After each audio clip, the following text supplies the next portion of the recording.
Hey everybody, this is Lynna, and I have not done a video by myself in, I don't know, quite some time. But I think the last time I did a video I was talking about like being off of hormones for I think it was September, I believe.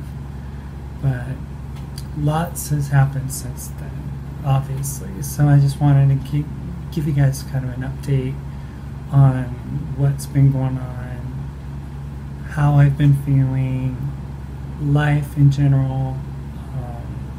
Mark did one just the other day and talked about how he's been off of hormones since July, and I've also been off of hormones since July of last year as well.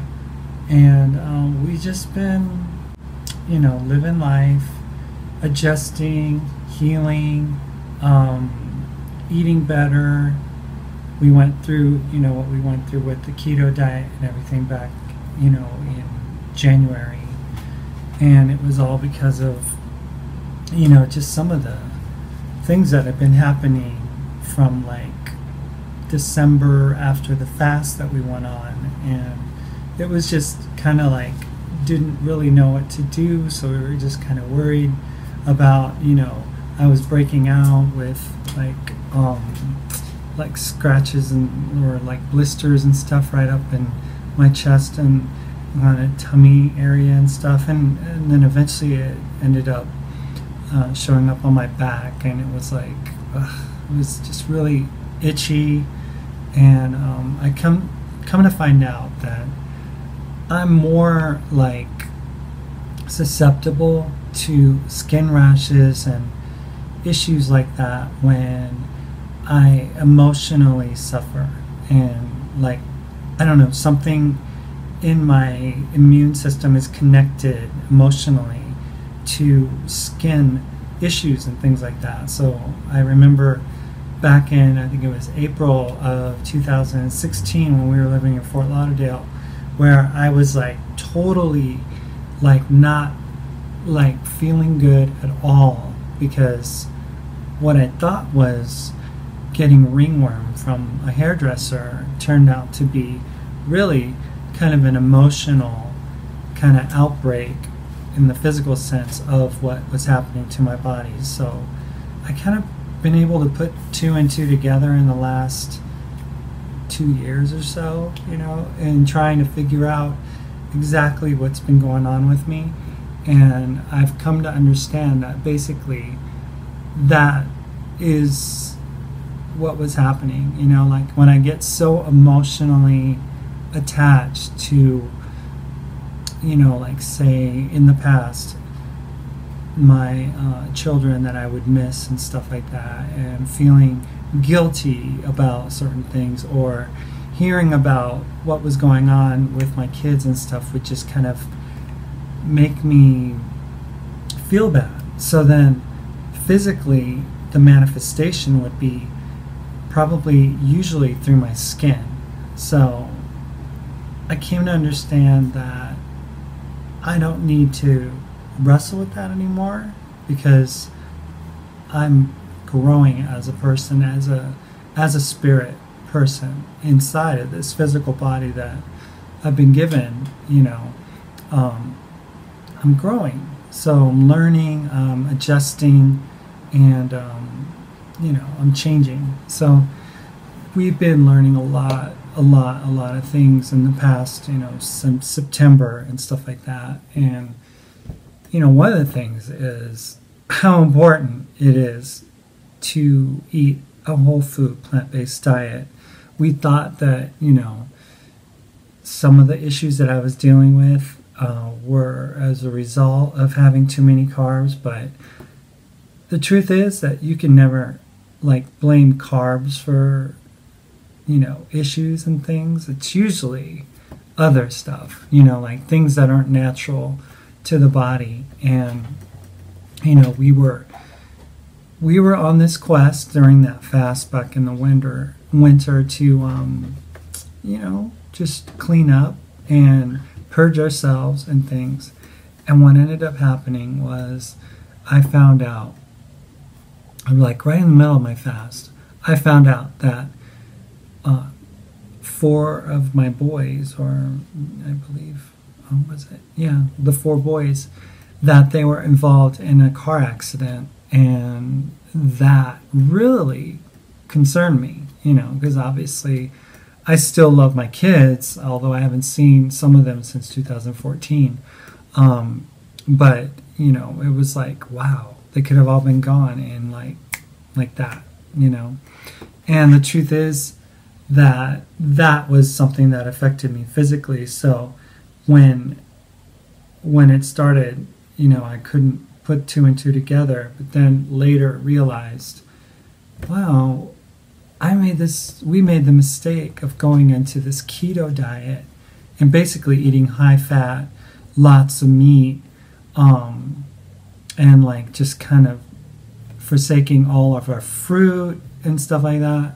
But it was like a waste, because that wasn't the problem. The problem was up here in the brain, that emotional connection that I had, and it was affecting me physically.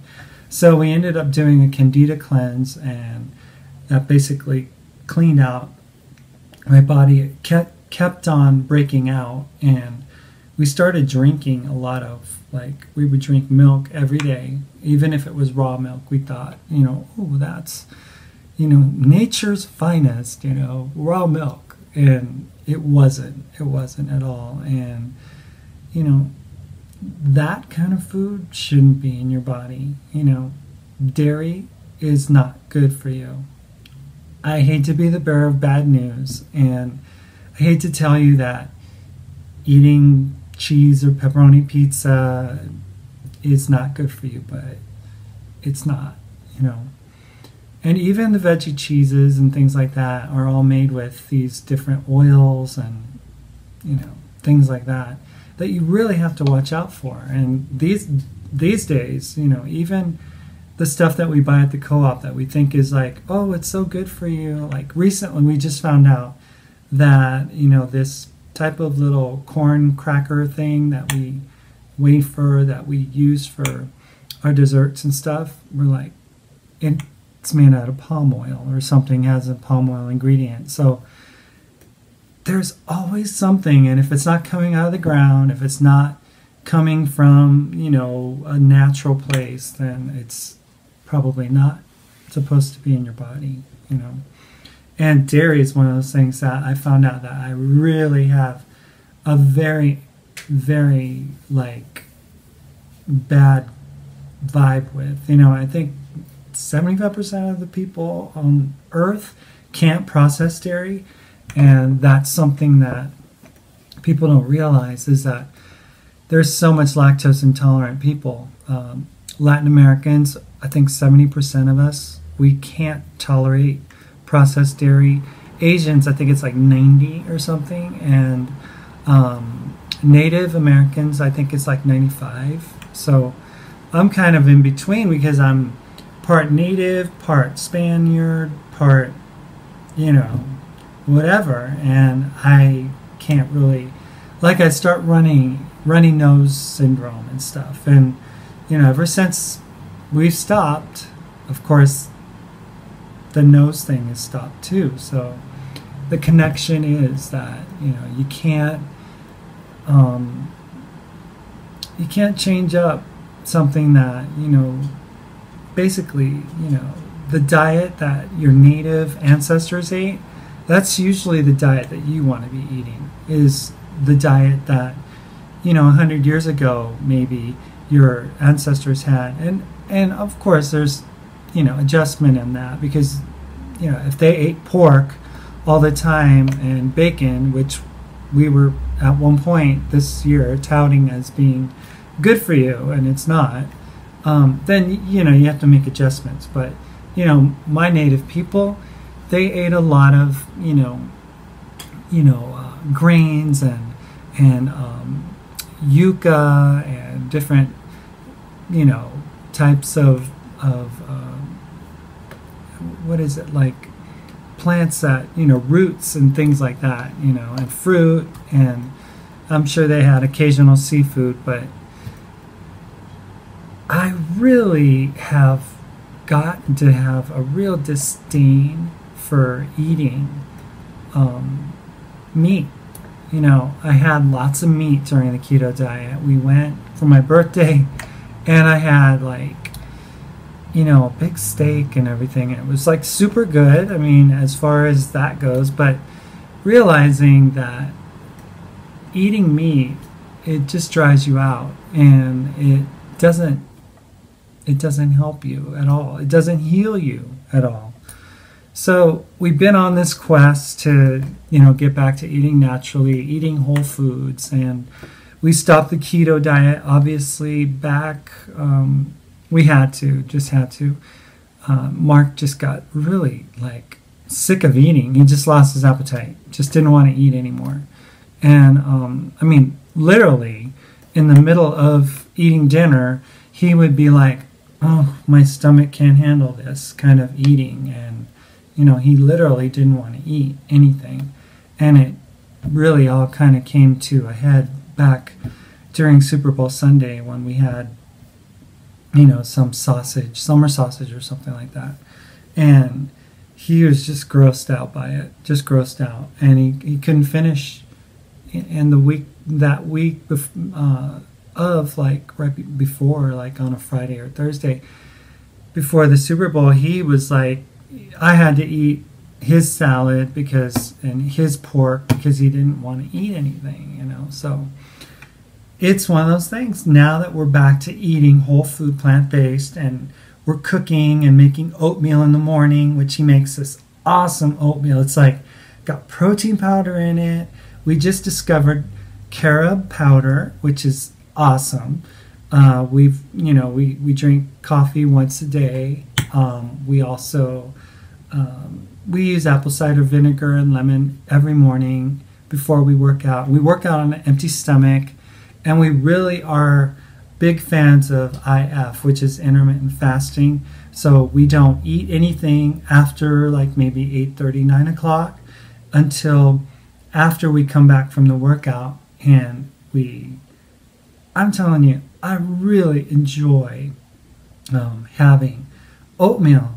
I mean, it's become my favorite meal of the day. And oatmeal is really, really inexpensive. It doesn't cost a lot. It's not, it's not going to set you back much. But oatmeal with protein powder, and we found this really good protein powder that's plant-based. And that's where it does end up costing something, is that you have to spend a little extra to get better kind of protein powder, because the stuff that you would buy at, say, Walmart or even GNC, if you're buying whey protein, animal-based stuff, it's genetically modified. A lot of times it has dairy in it. It has animal products in it and stuff like that. So, but being able to eat a lot cleaner has really, we've gone back to doing urine therapy, and we're back to just eating pretty raw vegetables, and we go to the co-op now to get the organic foods and things like that, and it costs more for getting that kind of stuff, but not really, because when we were going to Walmart, it was still costing, it actually costs more to go to Walmart every week for our groceries. And they have this little section they call an organic section, but come on, it's Walmart. You know that they're going to cut corners and stuff. They don't really, it's not like a health food store or your local co-op that actually works with dairy, with farmers, and not dairy, but with farmers locally, and they get the organic stuff, and they care, they want to get good stuff. So we've gone back to getting everything from the co-op, just about. We were getting protein powder from Walmart, so we've kind of mail ordered that out to Amazon, and also we were getting this peanut powder. It's called like PB Fit, and it's good, but it's not the real peanut butter. You know, it's a processed item, but we were getting it because it had low fat. And when we were on keto, it didn't really matter.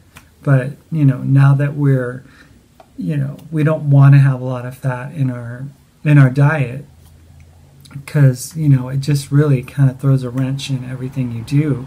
We were eating lots of avocados during the keto diet, and now we've kind of let up on that too, because avocados have lots of fat, and even if it's good fat, it's still fat, you know.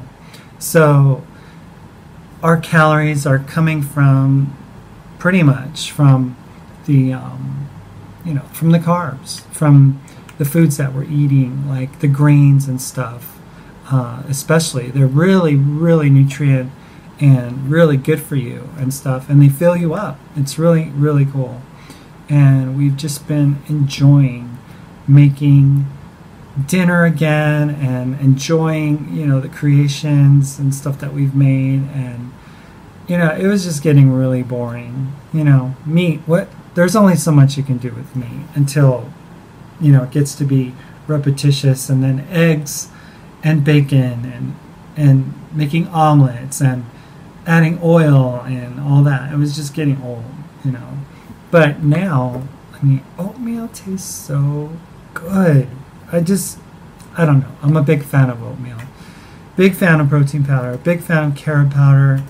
Big fan of coffee. I can't imagine that I would, you know, in my 48 years of life, that I would actually like coffee. I used to say that, you know, I was still a kid, that I didn't like coffee because I wasn't grown up enough or something. But now I can't wait for the morning after we come back from the workout. And when I say that we're working out, we're not just going to the gym and mailing it in, and I'm not just lifting little, you know, puny pink weights and stuff or whatever. And Mark isn't just, you know, doing whatever, like things that, you know, are just enough to be in shape.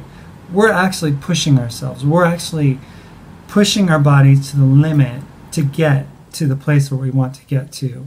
And that's the thing for me as a trans woman. I don't, you know, I was having this fear of like bulking up and getting big biceps and muscles and things like that. And, you know, I'm over that fear. I don't really care. It doesn't really matter. My body will take me wherever it needs to take me.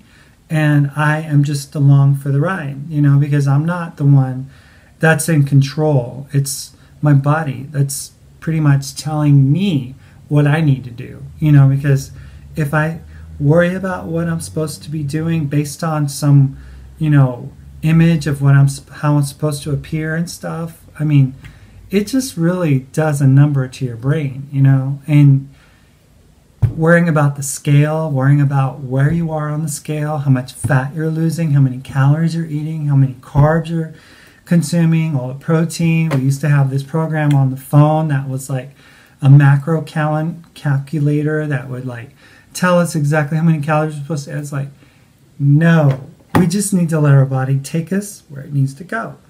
And, you know, not fear the scale, because the scale's going to change. But as long as you're eating the foods that your body is wanting to eat and needs, it's going to be just fine. You know, you don't have to worry about all the ins and outs and getting this and making sure you're eating that and, you know, all this other stuff that you think is important. The important thing is to know that you and your body are one, and that you can feed it in ways that it actually like benefits from, you know. I mean, we weren't benefiting from eating animal products. We weren't benefiting from having lots of fat, you know. But it's like the moment we started going back to eating like these awesome whole food plant-based meals and stuff, it's like, I'm telling you, it really just changes you, you know. And there's something to be said about the planet and the creatures that live on the planet. And, I mean, they have every right to exist just as you and I do. And we have no right to take away their life in exchange for our life, because they are sentient beings and they are a part of the energy that exists on planet Earth. And, we're not much different than they are. We're animals too. So, we deserve to live and they deserve to live as well. And no animal should have to give its life for another animal to survive. Because on this planet, we have been given so many wonderful foods that grow out of the ground and grow in trees and things like that, that it is really sad that anyone would take the life of another living creature in order to satisfy its hunger needs and stuff. And there's so much more that we have yet to understand about ourselves, in the fact that, food is something that we think that we have to have. Like, some of you eat breakfast, lunch, and dinner, and you've been told, and, just it's been pounded into you that breakfast is the most important meal of the day. And it's really not. Break fast is what that is break fast.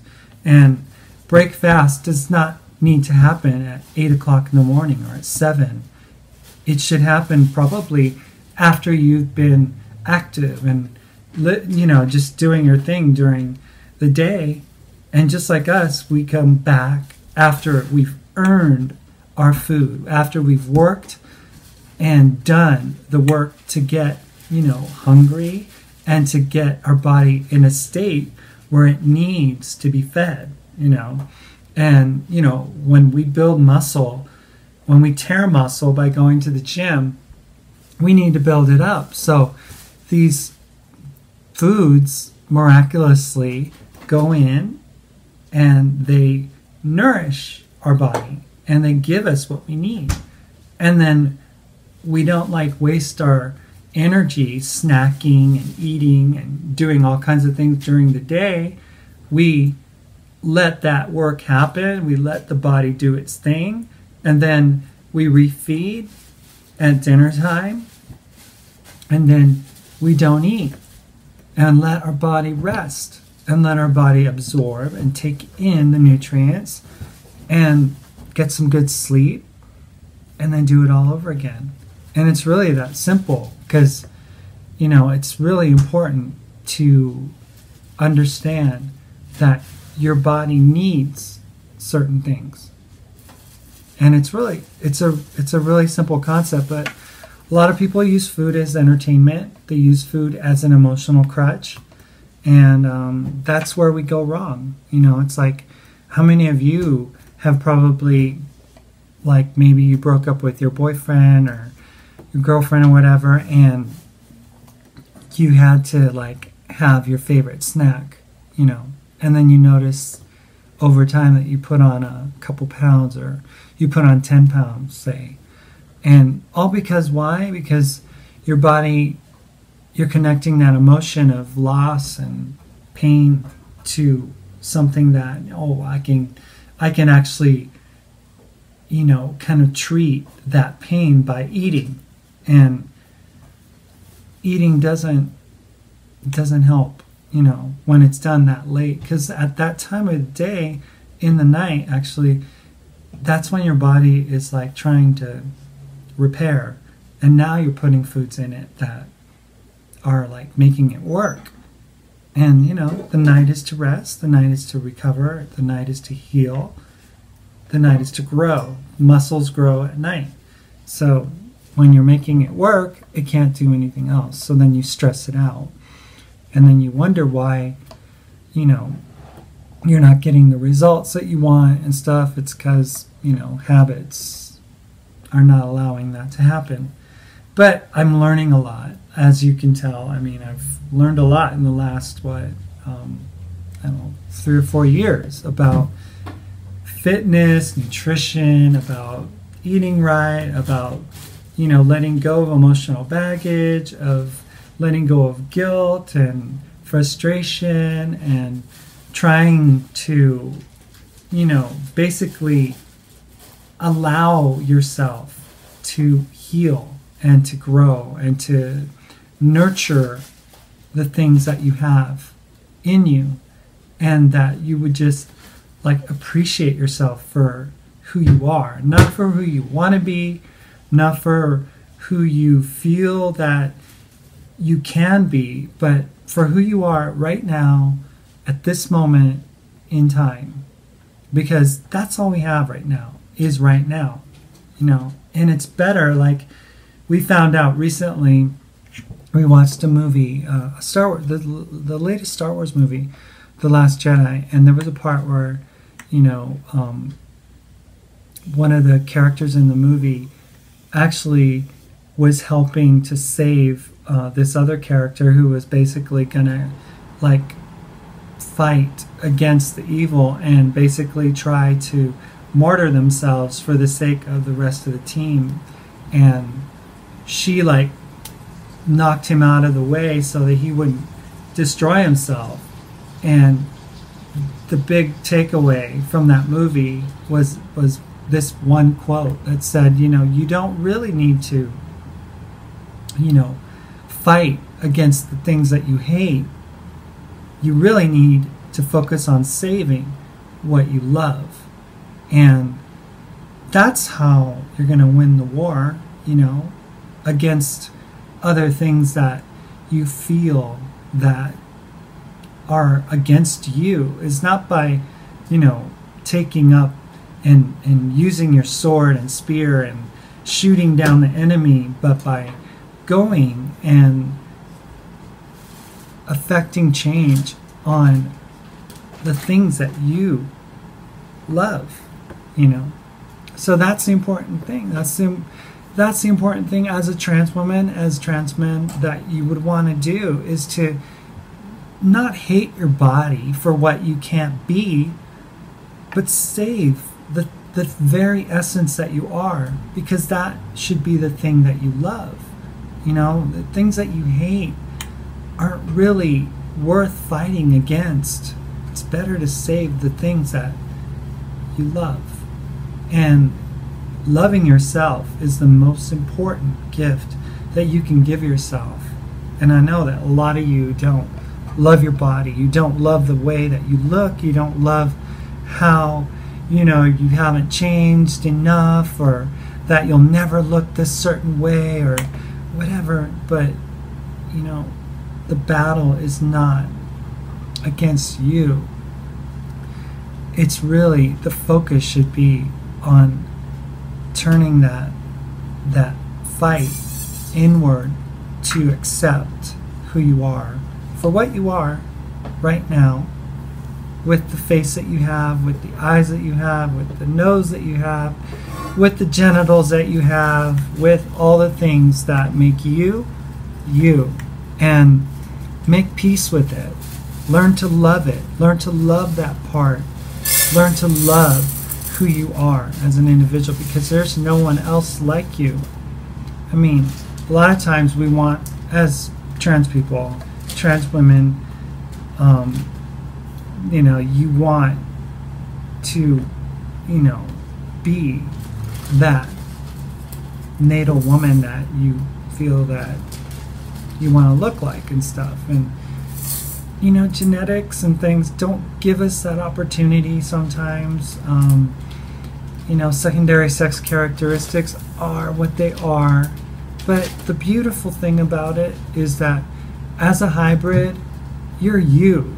You're the person that you are, and no one else can be like you. Not even a natal woman can be like a trans woman. Not even a natal man can be like a trans man. And that's the beauty of it, is that we get to experience this beautiful duality, this beautiful, immersion of the two, and we're able to reflect that, and we're able to share that, and we're able to, partner with that. And we don't have to be just one thing. we can be a beautiful, beautiful, like, I don't know, like this beautiful portrait, like this quilt work that is so unique and so special and so amazingly beautiful in its own way that people can't help but stare and to say, wow, that is an amazing human being. And that is something that I'm learning. And it's taken a while. It's taken some time. But that's where I'm at this point in my life. No hormones, none of that stuff.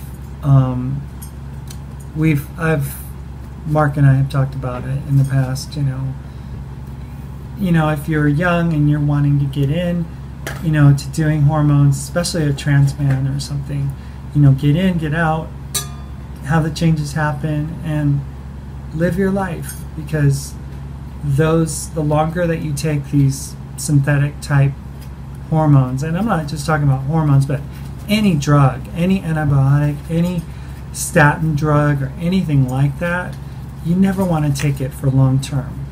And I know that doctors say that trans women, trans men are going to live off of being on these synthetic hormones for the rest of their lives because they need them and their body needs them. Well, they don't really know what they're talking about. They only go by what is beneficial to the medical community. And the fact is that you can do this without the hormones. You can do this naturally. I use an herb called red clover blossom, and another one called fenugreek seed, another one called saw palmetto, which is a natural testosterone blocker. Mark is using a really cool herb. It's called suma root, and it's really given him the strength that he was lacking when he went off of tea and stuff.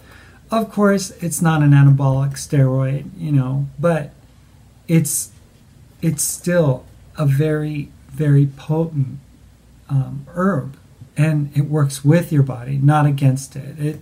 It amazes me how in the last 6, 7, 8 months now we've been able to adjust to life without the injections, adjust to life without having to worry about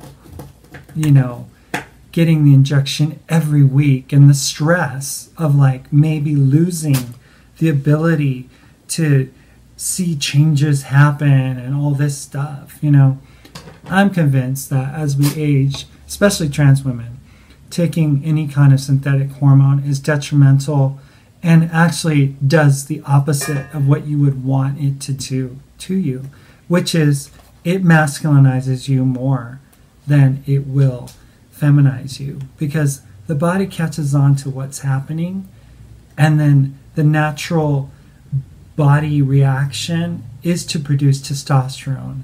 And as trans women age, they're naturally going to produce less testosterone and more estrogen.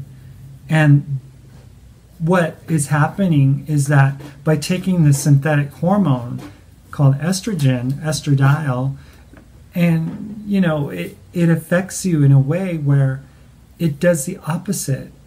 And it at the point in your life where you're regressing to a point of like losing testosterone and having a lower testosterone in your levels in your body, now you're increasing it because the body is now taking that estradiol and converting it into T, which is what you obviously don't want, but we all need a little bit of T, because that is the hormone of vitality. That's the hormone, the health hormone. That's the one that keeps us healthy, keeps us youthful, helps us to, develop muscle.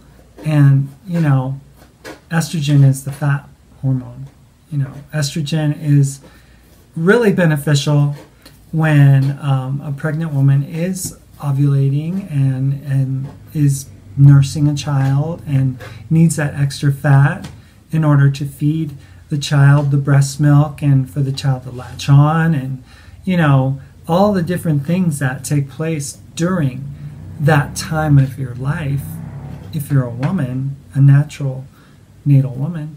But after that, the body adjusts and changes, and menopause happens, and, you know, the body goes into a different stage of development, and it's all a part of life. And as trans women, you know, trying to get to a place where, you know, a regular female would be is not beneficial at that point as you age, because you're not going to be nursing a child, you know, and, you know, it's just not that important. The things that are important are to love yourself and to love others. So I guess I've rambled on enough.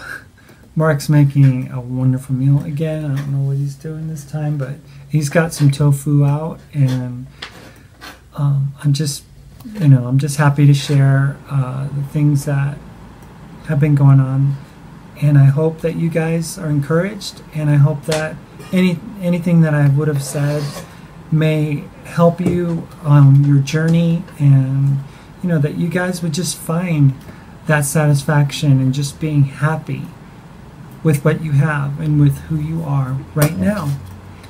Not later, not after the surgery, not when you get this certain thing or that certain thing done, but right now.